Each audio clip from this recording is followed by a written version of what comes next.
Hello, and welcome to this Facebook Live where I'm going to be talking about wisdom and intuition and how to sense the difference between that and our sort of normal, everyday personal thinking or our habitual thinking that's maybe not quite so useful. So my name is Lindsay Elliott, and I'm a wellbeing and resilience coach, energy healer and meditation teacher. So in the work that I do, I talk a lot to my clients and in videos and blogs about the energy of thought, about thinking, the power of thought, and how we don't have to believe everything that we think. That thought is an energy that's moving through us, that brings a thought with us, brings a thought to us, that gives us our perception or our reality of the outside world about what's going on for us, and it creates our perception, feelings about things. So whilst thought energy is really all one energy and one experience, what I have found and have seen is that there does tend to be different flavors of thinking. So when I'm talking about not believing every thought that passes through your mind, what I'm really talking about is more of that sort of habitual, intellectual, often negative, but not always, chatter that goes on in our minds. So it's the thinking that we've heard a million times before that says, I really need to do this, I should do that, I must do this, why aren't I doing this? All of that kind of should, must, can't, don't, all of that kind of thinking. As I say, that we've maybe heard 1,000 million times before and feels very familiar to us. It feels very much like it's the voice in our head. It's in our voice that's telling us what we can and can't do, what we should and shouldn't do, and is often creating our habitual reactions to situations, to people, to events in our lives.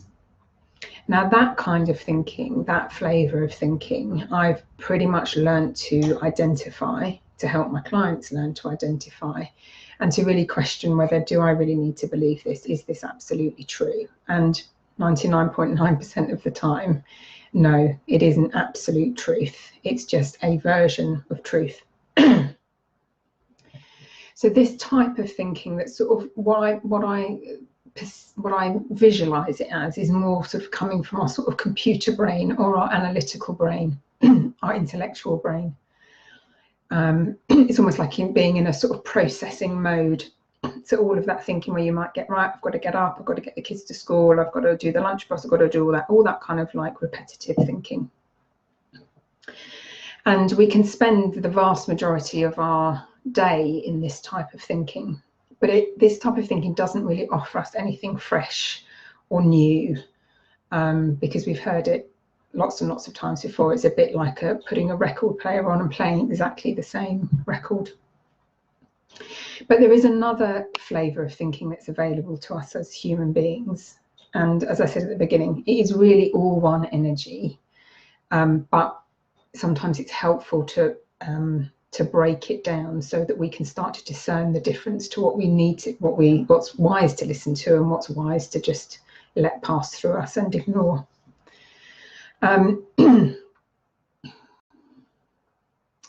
So we also have more of a free-flowing style of thinking, so where thought energy is really just passing through us and we're just sort of acting on it. We're not really thinking about our thinking. And we also have those sort of inner, what I like to call as like inner nudges, or our inner wisdom, or our intuition.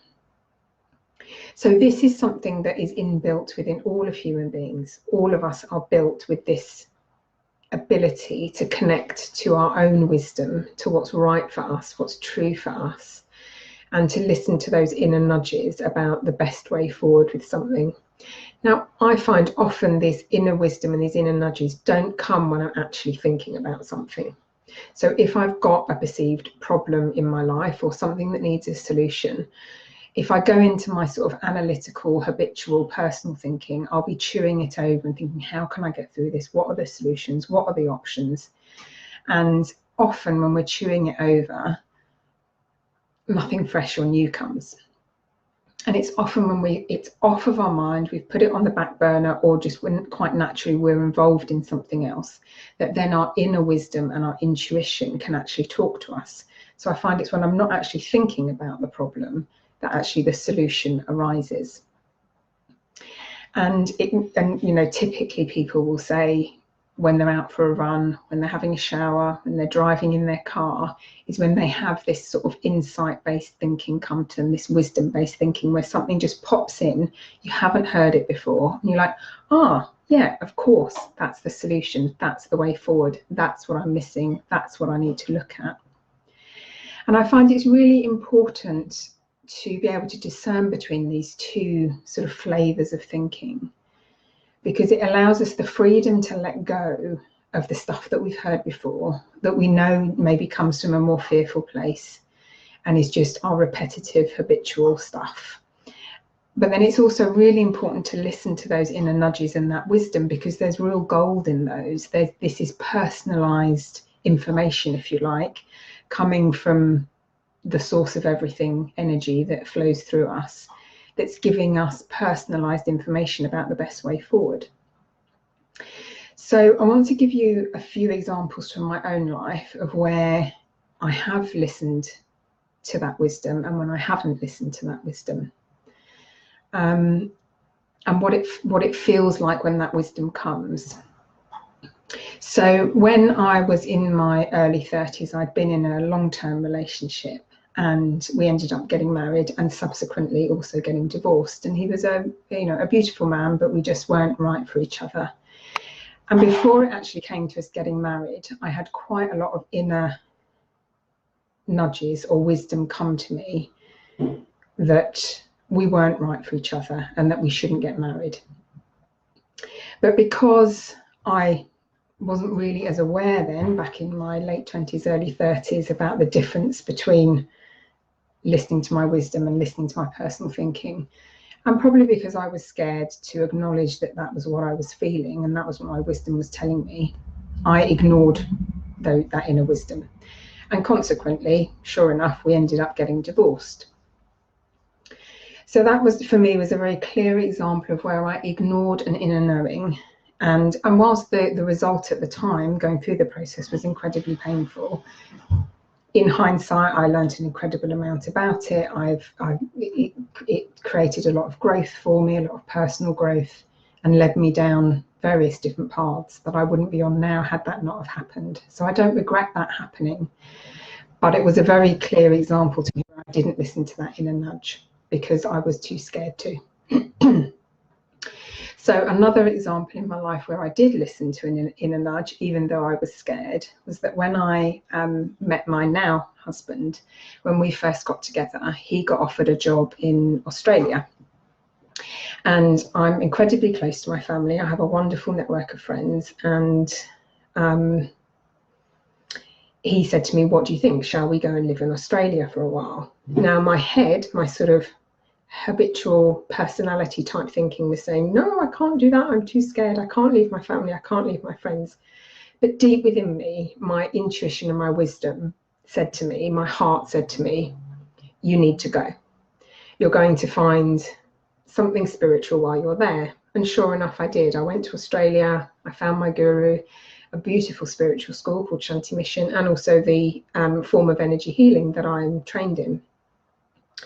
So in that case, I did listen to that inner nudge and that inner wisdom, and it brought me such amazing experiences. I loved living in Australia. Our son was born there, and as I say, I found the next step of my personal growth by following that nudge. If I'd listened to my head, to my thinking, my personal thinking, I wouldn't have gone. And it did cause a lot of upset within my family and for some of my friends that I was leaving. But it felt like the right thing to do for me. It felt like the right thing to do for my relationship with my husband. And it was an incredibly precious and beautiful time. And then more recently, I'll give you an example of an inner nudge or an inner wisdom. So I noticed that since my son has gone back to school, he went through, in the first few weeks, a bit of a period of time of being a bit more shouty, a bit more upset quite a lot. And if I said no to him about something, he would react and blow up. And this isn't his personality at all.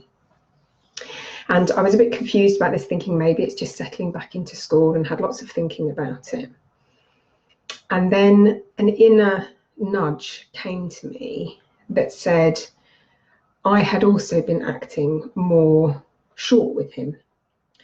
I had also been maybe shouting a bit more than I normally do, because quite innocently, with him going back to school, I'd got back into my work, I'd got back into my business, and I'd come up a bit up into my head about my work. And this had naturally sort of withdrawn some of my energy from the family unit, and withdrawn a bit of my connection and my attention, because I was up in my head thinking about my business more than I had been over the summer holidays when I had a break. And so I wasn't thinking about it consciously, but this thought came to me, this inner wisdom that felt very right, peaceful, that said, you've withdrawn some of your energy from this relationship, and this is what's creating the reaction from him. He's reacting to my behavior, and he's also reacting to my innocently being more up in my head and thinking about other stuff. And so with that, I knew that I just needed to reconnect with him in my heart, be consciously loving in my communications with him. And it's all completely changed. As soon as I was aware of that, and I started to come from that place, from that feeling of consciously letting go of thinking about my work and being present with him, his behavior has completely changed, and so has mine. So really, I could have dismiss that inner wisdom as, I don't know whether that's true or not, but I chose to see the gold in it, and I've seen the results in it, because our children, in fact everybody, people live in the feeling that we're emitting. So our children live in the feeling that we're in. So when I was in a feeling of being a bit rushed and a bit busy and up in my head about my business, that created a disconnect for my son, and consequently his behavior was a bit more challenging. And as soon as I recognized that and altered my path, my course, came back into more connection with myself and with my wisdom, and slowed down, that created much more harmony within our relationship, as it usually is. So I hope those are some useful examples of what can happen when you do listen to your wisdom, and what can happen when you don't. And of course, you know, as I said with my example with getting divorced, it's totally fine that I didn't listen to my wisdom. My life would have had a different path had I listened to that wisdom, and it's all okay. But it's also really important to know that it's okay to listen to that wisdom, that you can trust those inner nudges, that you can trust your own intuition, and that you have as much capacity as the next person for wisdom-based and insightful thinking. And really, partially it's about slightly slowing down so that you can recognize which mode of thinking that you're in. If you're a bit caught up in your head, if your awareness says to you, oh, you're just busy, you're up in your mind, you can just take that information and adjust accordingly, and go into the mode of not having to believe everything that's running through your mind. And then as we slow down, as we take our mind off of things, when that inner nudge comes, we can know that we can trust that. So the feeling that I get, and this is personal to me, and you'll have your own experience of listening to your own wisdom, is that when I have an insightful based thought, or a wisdom based thought, or something from my intuition, it doesn't have a should or a can't or a don't attached to it. It has a much more kind of expansive, open, peaceful and loving feeling that comes with it. So what you're really looking for is the feeling within you. So when you're believing your personal thinking, your habitual thinking, we tend to feel rushed, stressed, overwhelmed, all of those more slightly kind of negative emotions, pressure. But when we're feeling our wisdom, it tends to feel more peaceful in our body. We tend to feel more at ease, more calm, and just a real sense of of course. So I hope this has been useful. And I would encourage you just to, if you do have a problem in your life that you're intellectually chewing over, maybe just put it on the back burner and just trust that your wisdom is absolutely reliable and will give you maybe not the complete solution, but the next step. And maybe also you could reflect on, where have I recently heard some wisdom that I've innocently chosen to ignore? So whether it is, I absolutely do need to leave my job, or I do need to work on my relationship, or I do need to take that new job even though I feel really fearful about it, whatever it may be. So just spending a few moments just to reflect on your own experiences with your wisdom, and taking some time to notice when it's talking to you, because there really is such power and such gold within our lives when we can pay attention to that quieter voice within.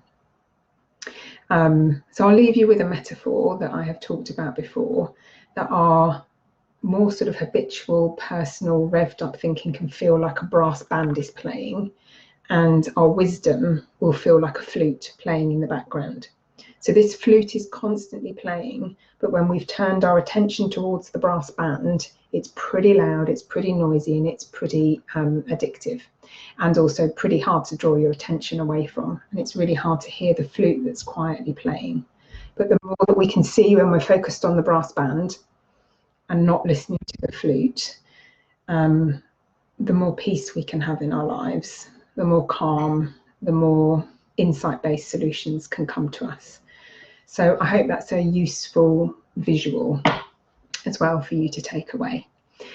So thank you for watching this video. If you have any questions you'd like to ask me, any topics you'd like me to cover in these Facebook Live videos, which I'll be doing every week, please do either private message me or post on my page, because I would love to know what you'd love to hear about. And if you have any questions you'd like me to answer, that would be fabulous. Okay, so thank you for listening and have a wonderful rest of the day.